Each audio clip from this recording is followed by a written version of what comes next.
Hey there, Python explorers! Today we're unlocking the basics of coding with identifiers and variables. These are like the building blocks of your Python programs. Ready to make coding super easy? Let's dive in.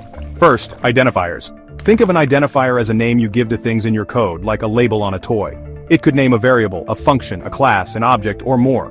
In Python, identifiers have simple rules. Use letters, numbers, or underscores, but no spaces or special characters. For example, player_score is a great identifier, but player#score won't work. Keep it clear and meaningful. Now, variables. Variables let you save and reuse data easily. A variable is like a container with a name or identifier and filled with data. Let's say A is a variable.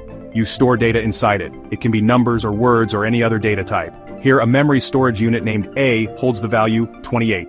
To create a variable, just write its identifier and assign a value with an equals sign. So A equal to 28 stores 28 in the variable named A. You can change it later, like A equal to India. So now you know that a variable can store both integer and string values interchangeably. This is a great advantage that Python offers, the reusability of same variable for different types of data.